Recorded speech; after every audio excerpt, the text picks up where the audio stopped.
Yun, magandang araw po sa inyo lahat. Welcome po sa Makapili TV. So ito na nga po, si Pangulong Bongbong Marcos nag-iikot-ikot na po at hinahanap na po yung mga proyekto ng flood control na pinondohan nga po ng ating gobyerno pero nasayang lang po dahil napunta lang po sa mga bulsa ng mga mambabatas, mga opisyal ng DPWH at sa mga kontraktor lang po yung perang pinakagastosan ng todo-todo tapos lumulubog po sa baha ang buong Pilipinas. Ngayon, sinasabi nila rito na talagang porsigidong-porsigido raw na matuldukan ni Pangulong Bongbong Marcos yung nangyaring paglustay ng pera pagdating nga sa flood control. Pero kasalanan din ni Bongbong Marcos bakit umabot sa gantong punto ng sitwasyon po ang ating bayan. Bakit kamo? Naalala nyo kasi nung unang araw niya o sabihin natin unang buwan niya sa pag-upo bilang presidente, ang unang binuwag niya kagad yung Presidential Anti-Corruption Commission na itinayo nga ni Pangulong Duterte para nga kahit paano mapigilan yung mga corrupt official, mga corrupt government official natin kasi kahit paano nagiging ano yun, nagiging hadlang para makapangulimbat sila ng maraming pera sa ating bayan. Pero yun yung kauna-unang sinibak kagad binuwag ni Pangulong Bongbong Marcos. Kaya nga naaalala nyo nung nagpa-interview siya kay Katunying, sinabi niya na ito na raw yung administrasyon na pinakagarapal pagdating daw sa korupsyon. So no wonder, 'di ba? Kasi tinanggal mo yung magbabantay para sa mga corrupt official, anong gagawin talaga niya? Parang sabi nga nila, 'di ba? Pag wala ang pusa, naglalaro ang mga daga. So ganoon na nangyari. Naging free will po yung pangungurap sa ating bansa, lalo na yung sistema ni Bongbong Marcos na walang pakialam na kumbaga happy go lucky parang ganun. So hindi niya binabantayan yung kanyang mga departamento. Although may mga secretary siya na nag-handle niyan, pero kitang-kita nyo naman pagdating sa hearing ng Blue Ribbon Committee, si Secretary Bunoan, alam niyang may ghost project pero pinabayaan niya lang. Naririnig niya namin, nagsasabi sa opisina niya, pero pinabayaan niya lang at wala siyang ginawa para iparating kay Bongbong Marcos na may nangyayaring kalokohan sa departamento ng DPWH. Pero siguro naisip din niya na kahit sabihin niya kay Bongbong Marcos wala rin namang mangyayari dahil nga patay na bata walang pakialam. O baka naman may tumimbre sa kanya na alam na ni Bongbong Marcos yung mga proyektong ginagawang gatasan ng mga mambabatas na korap. Kaya hindi na siya naglakas loob na sabihin pa kay Bongbong Marcos na yun kung ano nangyayari ngayon sa DPWH. Kaya nga ito, si Bongbong Marcos, dahil nga lame duck na, patapos na yung termino niya, para bago man lang siya mawala sa pwesto niya, may masabing meron siyang nagawa.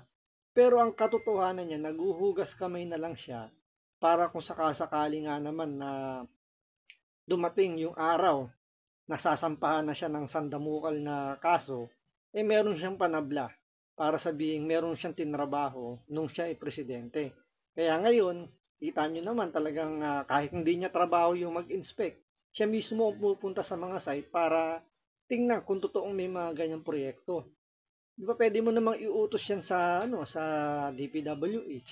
Pwede ka magpautos sa NBI, sa DOJ, sa mga pulis para lang makita ko talagang merong mga proyektong nagawa, may mga proyektong hindi natapos, may mga proyektong mga ghost project. Doon pa lang makikita mo na, hindi mo kailangan pumunta pero parang nagbibida-bida rito, naggagalit-galitan si Bongbong Marcos para kunyari dismayado siya sa nangyayari pero ang katotohanan kasalanan din niya kung bakit nagkakaganyan ang administrasyon ng gobyerno natin ngayon dahil sa kapabayaan niya. So ito panoorin po natin itong balitan to pero syempre bago ang lahat, kung hindi ka pa nakasubscribe sa Makapili TV, baka pwede naman pakipindot po muna yung subscribe button at the same time, palike na rin ang video. Wala naman pong bayad yan kaya pindot na. So ito panoorin po natin. Di lang dismayado kundi nagalit na si Pangulong Bongbong Marcos nang inspeksyonin ang ipinapagawang flood control project sa Baliwag, Bulacan. Sa kabila kasi ng milyong-milyong pisong halagang inilaan sa proyekto ni katiting na hollow blocks ay walang nakita ang Pangulo.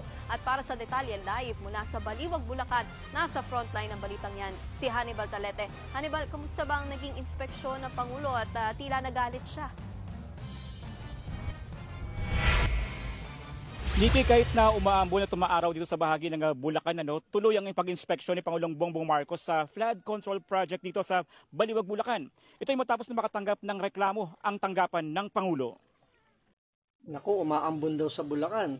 Baka maambon ng si De Junior, magkasakit yan. Kawawa naman yung mga yung mga sumusud sa kanya na pinagmamalaki yung mga ginagawa niyang trabaho ngayon. Baka ma-overfatigue yan.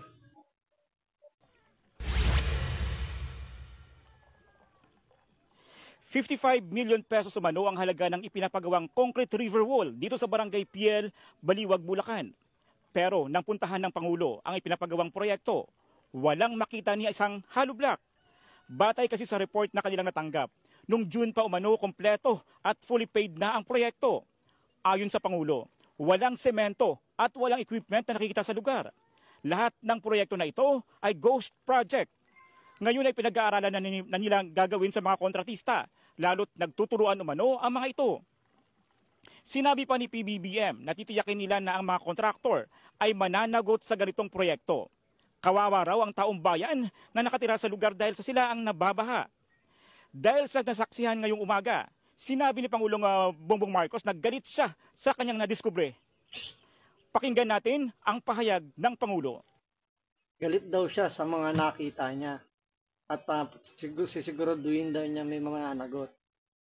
Kung may mananagot, kaya mo ba ang tanong dyan? Nakita mo na ng dalawang mata mo na may ghost project. Ano pa bang inaantay mo? Na kailangan mo pang malaman sino yung contractor niyan. Paganahin mo. Yung intelligence fund mo, ang laki-laki na intelligence fund mo, hindi mo magamit para malaman kung sino yung gumawa ng proyektong yan. Hindi mo nga kailangan mag-imbestiga dyan kung may ghost project ba o wala. Isang tingin lang. Ang kailangan mo lang problemahin dyan, sino yung contractor na gumawa. Kung hindi mo alam kung saan ka magsisimula, tanungin mo yung DPWH kasi sila yung may hawak ng proyekto na yan. Sila yung nag-award, sila yung nagbibigay kung sino yung contractor, sila yung nagbayad. Sabi nga, di ba, fully paid na yan. Noong June pa, natapos doon ng June, binayaran na ng buo. So, tanungin mo yung DPWH, sino yung binayaran nila ng buo? Hindi mo na kailangan pahirapan pa yung sarili mo. Andun na eh. Ang gagawin mo lang, utusan yung DOJ na sampahan ng kaso, etong contractor na sinasabi mong ghost project yung ginawa. Pangulo.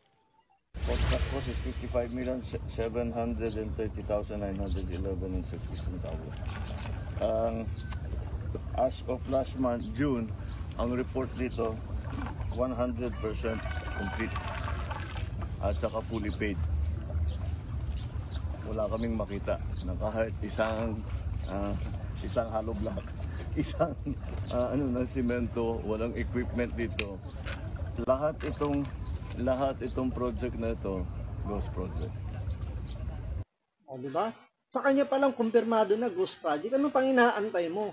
Utusan mo na si Boying Remulla, sampahan na ng kaso yung contractor niyan. Pati yung DPWH na nag-inspect, nagbigay ng bayad dyan. Sampulan nyo na. Hindi na kailangan mag 1+1 pa kung sino yung contractor dyan. Madali nang hanapin yan. Walang ginawa na trabaho dito. Ang kasakataka, hindi namin mahanap itong kontrata nito. So, hinahanap pa rin namin. So, hindi raw mahanap yung contractor. Siguro Nasa DPWS, tanungin nyo. Nakailang layer ng subcontractor. Kaya hindi wala ng record. Yung record nasa contractor na may hawak na may nakakuha ng kontrata. More than disappointed. I'm actually Disappointed. Kawawa naman yung Pangulo natin. Baka naman magkasakit to. This is what's happening here. Na hindi naman niya trabaho, pero siya ang tumatrabaho. Paano naman biruin mo, wala talaga. 220 meters, 55 billion. Completed ang record ng Public Works. Kahit Diba? Kompleto yung report ng DPWH. O di doon ka magtanong sa DPWH, paano nangyari yan? Hindi mo kailangang pahirapan sarili mo, Mr. President. walang ginawa, kahit isang araw hindi nagtrabaho, wala. Wala kang makita, puntahan ninyo, wala kayong makita kahit na ano. Tuloy-tuloy yung pagbaha doon sa kabila.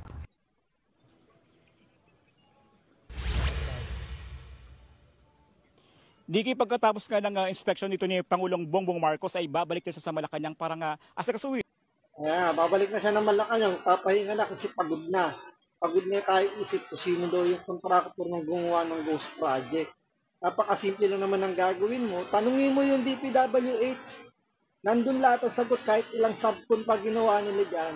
Matitrace yan. Gamitin mo yung confidential funds mo, Mr. President. Diba, napakasimple lang. Ang laki-laki ng confidential funds mo para malaman kung sino yung contractor niya, sino yung mga kumulimbat dyan.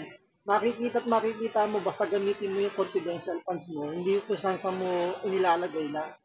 Diba? So, hanggang dito lang po muna. Maraming salamat sa panonood. Ingat po kayo lagi. God bless.